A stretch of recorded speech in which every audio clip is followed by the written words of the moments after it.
Thank you very much. Thank you all for the attendance. The aim of this work is an investigation of the elastic behavior of a specific triply periodic minimal surface, and in particular the IWP structure.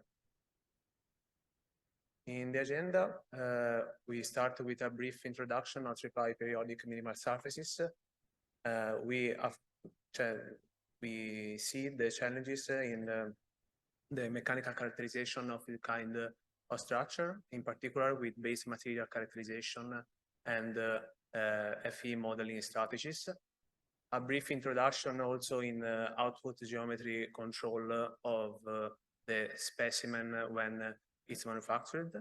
And then we analyze the homogenization technique that allows the practical application of this kind of structure. And finally, we test the specimen and show the results. So TPMS, triply periodic minimal surfaces, are basically a very convenient way to discretize volumes in space, and also the properties of minimal energy allows to use these kind of properties for stress reduction, stress intensification reduction. In fact, the local curvature in every point of the lattice is a tensor, obviously, and the trace of this tensor is equal to 0. So in loading the direction, the stress intensification factor can be a positive number or 0 in function of the concave or the convexity of the surface itself. In this work, we use this kind of TPMS. In particular, I want to highlight the volume fraction of 38%. The material is aluminum, and the process is obviously laser power by fusion, produced by the printer from University of Pisa. So the challenges in TPMS are basically linked to the keyword of complex shape. You can see the shape of a TPMS is way more complex than usual lattice made of starter nodes. In fact, 3 main challenges needs to be analyzed seriously to obtain consistent results. In particular, the real geometry of the manufacturing specimen have incredible importance also in elastic behavior. In fact, after a CT scanning, we can assume that the volume fraction of the TPMS is increased up to 58%. I want to remember the starting model was to 38%. So the base material characterization was done with an impulse excitation technique, in where an impulsor stimulates the specimen. The signal pickup system reads the stimulation on the specimen, and the electronic system analyzes the data and extracts the resonance frequencies. The resonance frequencies are tuned in a FEA model in the computer to tune the base material to obtain the resonance frequencies, and finally the elastic modulus, in particular with this slender specimen, we can obtain that. Is compared with a standard Young modulus of aluminum is basically the same. So we do the assumption that portion ratio have the same behavior, so it's basically similar to an aluminum alloy. So the FE modeling is quite difficult for the same reason as before, because the shape is complex, is not parameterizable with normal computer-aided designing.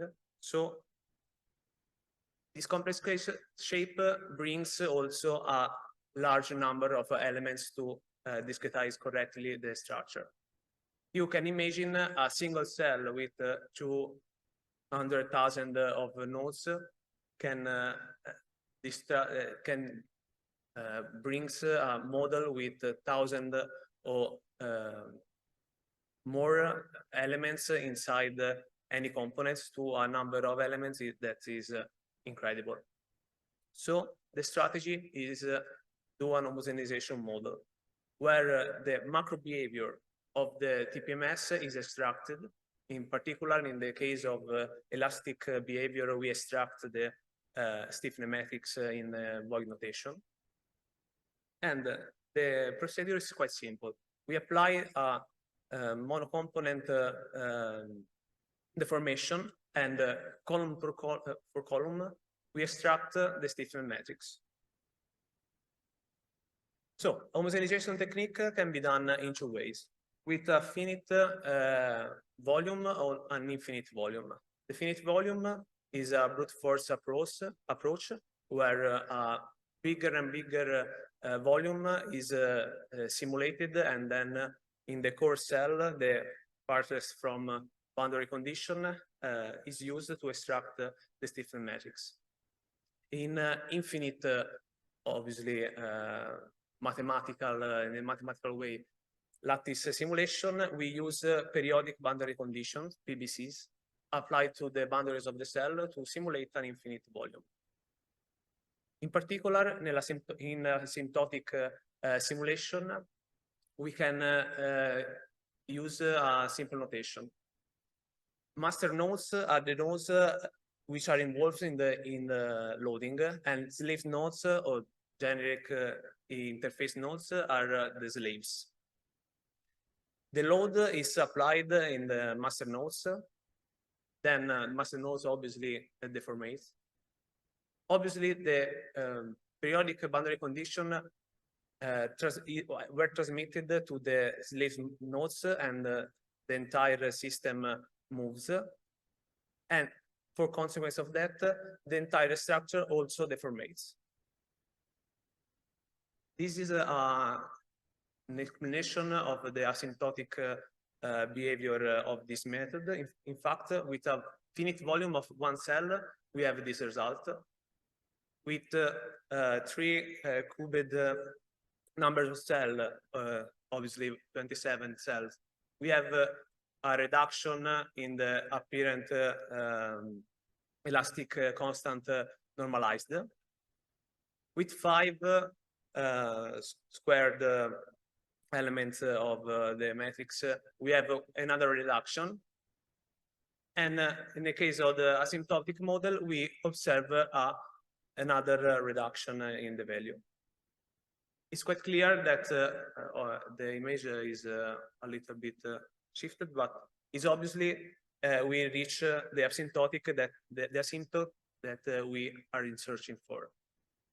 So it's time to design the specimen for the compression testing. The specimen was done in 2 regions. One region that involves the contact between the compression clevis and the lattice itself, and the region of the lattice interested to the test. The region, the interface region, was chosen by favor the alignment between the machine and the lattice, and to make a conformal contact between the machine and the specimen. The lattice region was worked for free in the previous analysis, where the 5 size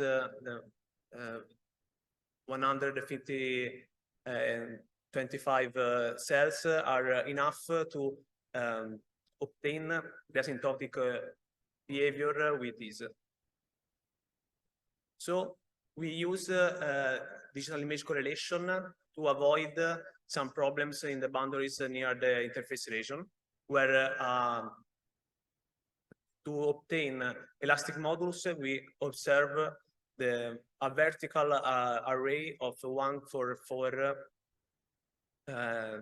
lattice lattice cells, and for Poisson ratio we observe obviously 4 by 1 array in the orthogonal direction of the load. If you have you seen the color of the expected behavior? Obviously, this is a real result from a simulation with all the elements. We can see obviously the deformative behavior of the specimen needs to be symmetric into the axis of direction of the load. So the result we can see is exactly what we expected. In the direction of the load, where we can estimate the elastic modulus, we observe a perfectly linear frame by frame deformation. And the deformation have always a positive value. In Poisson ratio, obviously the expected deformation are very little, but we can see that also. So final results. For all 4 specimens have similar behavior. In this result I've obtained by unloading the system instead of loading for obtaining the maximum of the linearity. And then the comparison between the model and the experimental result, and we have very good accuracy where the experimental data are less than 5% an error between from the FE model. So in conclusion, we design a procedure where the specimen is designed for the lattice itself, so a very compact specimen can be obtained by this technique. We also designing the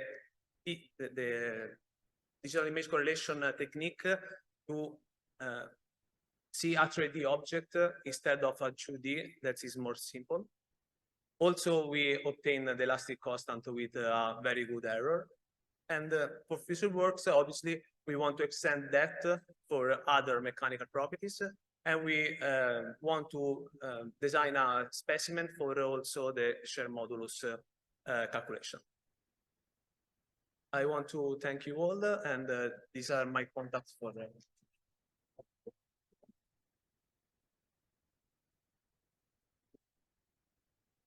Thank you for your nice presentation. Is there any question from the audience? Please.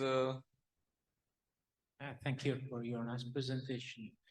I'm not sure about how you calculate the stiffness of your unit cell.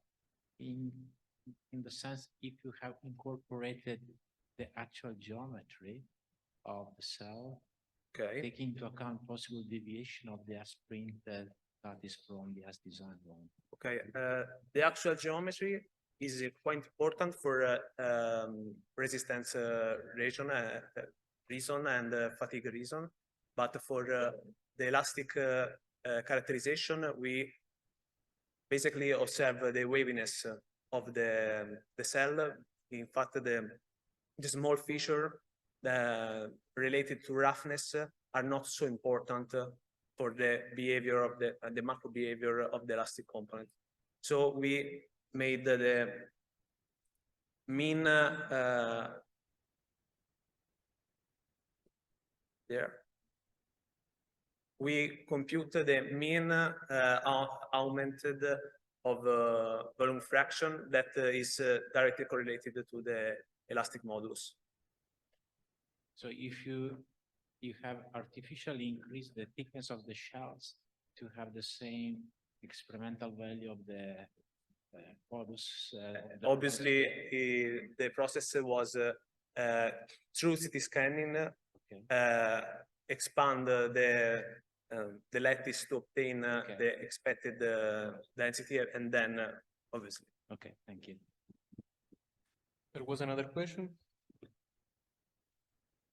Thank you for your presentation. I was just wondering if I memorized correctly, you mentioned the design, volume fractions of your lattice structure is 38%. Is that correct? Is there any specific reason you choose this density or?